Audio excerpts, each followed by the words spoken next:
There's a particular kind of suffering that society never prepares you for. It's not the pain of failure, or heartbreak, or loss. Those are universally acknowledged, mourned, and understood. No, this is different. This is the excruciating agony of outgrowing your own life. It's the torture of watching yourself evolve beyond the person everyone expects you to be, beyond the identity you've worn like armor, beyond the comfortable prison you once called home.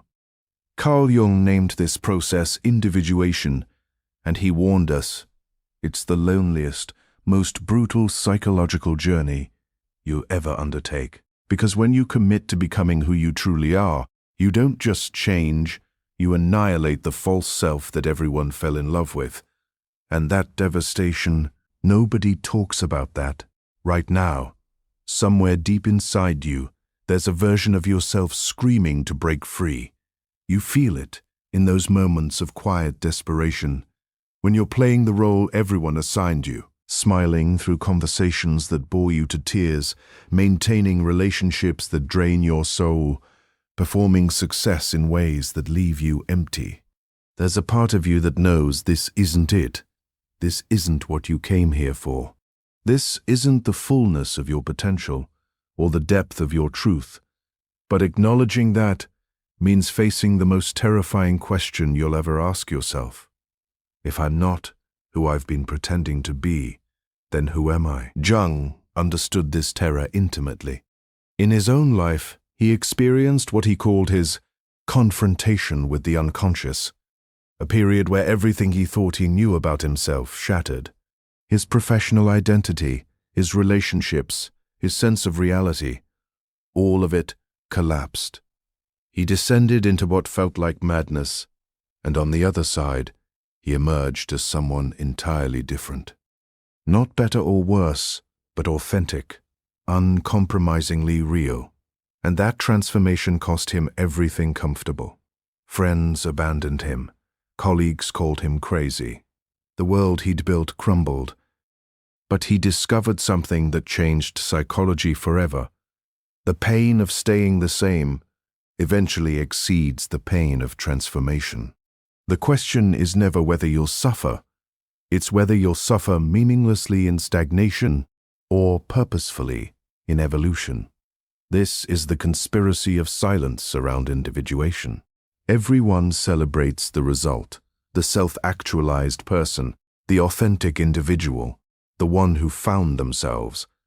But nobody shows you the bloodbath it takes to get there. Nobody tells you about the nights you'll spend grieving the person you used to be, even though that person was killing you slowly. Nobody warns you about the relationships that will end, not because of conflict, but because you've simply outgrown them, and there's no going back. Nobody prepares you for the moment when you look in the mirror and don't recognize yourself, and you have to choose whether to retreat into familiarity or press forward into the unknown. The pain of individuation isn't dramatic. It doesn't announce itself with obvious trauma. It's subtle, insidious, relentless. It's the growing discomfort in your own skin. It's the increasing inability to tolerate the lies you tell yourself. It's the slow-burning rage at the life you've been living on autopilot. It's waking up one day and realizing that every choice you've made has been designed to please others, avoid judgment, or maintain an image that has nothing to do with your actual soul. And once you see it, you can't unsee it. The comfortable numbness is gone. You're awake now, and awareness demands action. But here's what makes this process so brutally difficult. Individuation requires you to betray the tribe. Humans are wired for belonging, and from birth, you learned exactly what you needed to be to earn acceptance, love, and approval. You absorbed your family's unspoken rules, your culture's expectations, your society's definition of success. You became what was necessary to survive, and it worked. You got the approval, the acceptance, the sense of belonging. But somewhere along the way, you traded your authenticity for acceptance.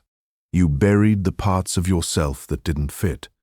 You silenced the voice inside that wanted something different. You became a masterpiece of adaptation and a stranger to yourself. Now individuation is calling you to commit the ultimate act of rebellion, becoming yourself. Not the self that fits in, but the self that's true. Not the self that's acceptable, but the self that's authentic. Not the self that makes others comfortable, but the self that makes you whole. And the tribe won't like it. They'll resist your transformation because your evolution threatens their own stagnation. They'll try to pull you back, shame you, make you doubt yourself. They'll say you've changed, and they'll say it like it's an accusation, and you'll have to stand there in the fire of their disapproval and choose yourself anyway. That's the pain nobody talks about. That's the cost of becoming real.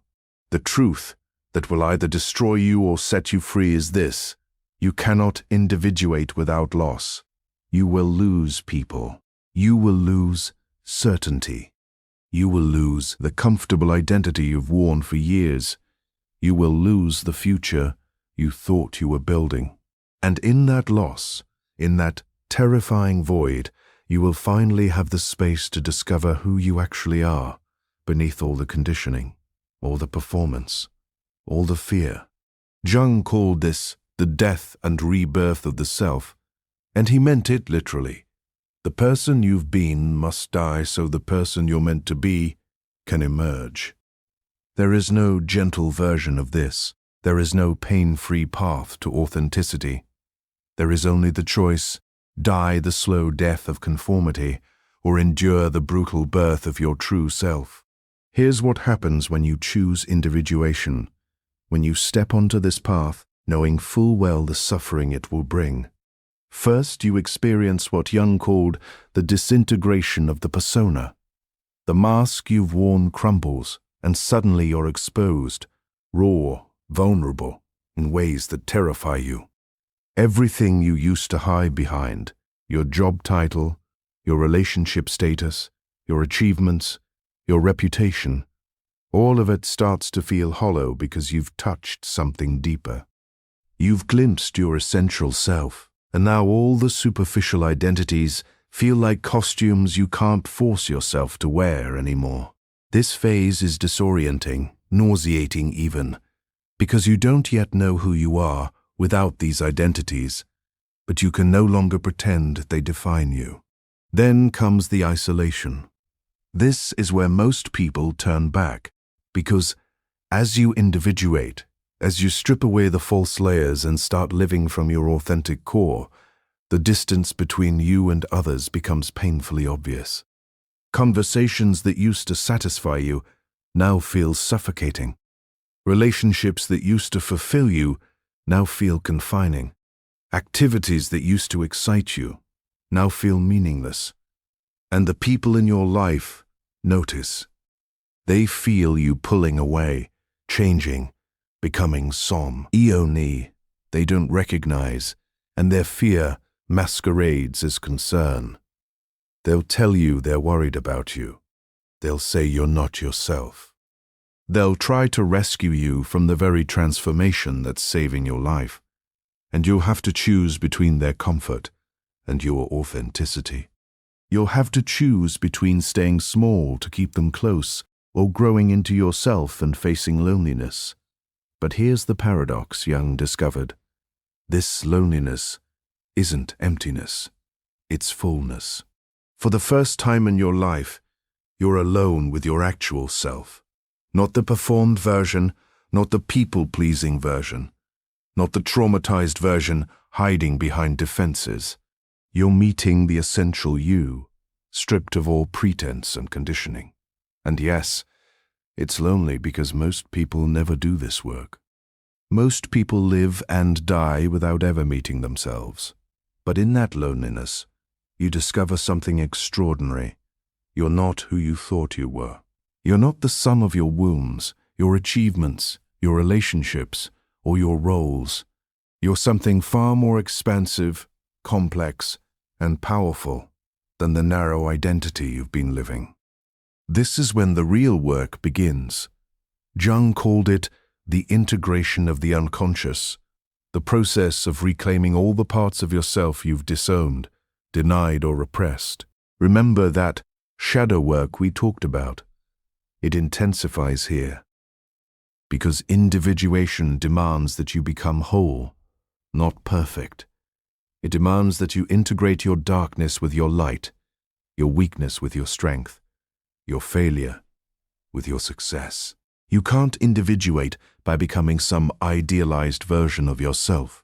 You individuate by becoming complete, by embracing the full spectrum of your humanity, the beautiful and the ugly, the noble and the petty, the evolved and the primitive. And this integration is where the suffering reaches its peak, because you have to face every part of yourself you've spent a lifetime running from. You have to acknowledge the ways you've been selfish, cruel, cowardly, and small. You have to own your jealousy, your rage, your pettiness, your fear. You have to look at the ways you've hurt people, sabotaged yourself, and betrayed your own values, not to punish yourself, but to reclaim the energy you've wasted on denial and self-deception. Every part of you that you've rejected is a fragment of power you've abandoned. Individuation is the process of gathering those fragments, no matter how ugly or painful, and integrating them back into your wholeness. Most people can't endure this. They reach this point, feel the intensity of their own completeness, and retreat. They go back to the comfortable lies, the familiar roles, the safe identities. They tell themselves that authenticity is overrated, that fitting in is practical, that conformity is maturity. They convince themselves that the pain of transformation isn't worth it. And they're right. It's not worth it if you value comfort over truth, belonging over authenticity, approval over self-knowledge. But if you're the kind of person who would rather die being real than live being fake, then there's no choice. The pain of individuation is the price of admission to an authentic life, and you'll pay it gladly, because the alternative, spending your entire existence as a stranger to yourself, is a fate worse than any temporary suffering. Jung knew that most people would never complete this journey.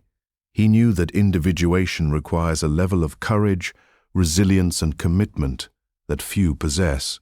But he also knew that those who do complete it become something extraordinary, fully individuated human beings who live from their center, speak their truth, honor their complexity, and refuse to betray themselves for anyone's comfort.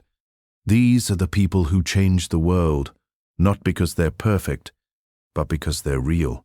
Not because they fit in, but because they've stopped trying to. Not because they're fearless, but because they've learned to act despite their fear.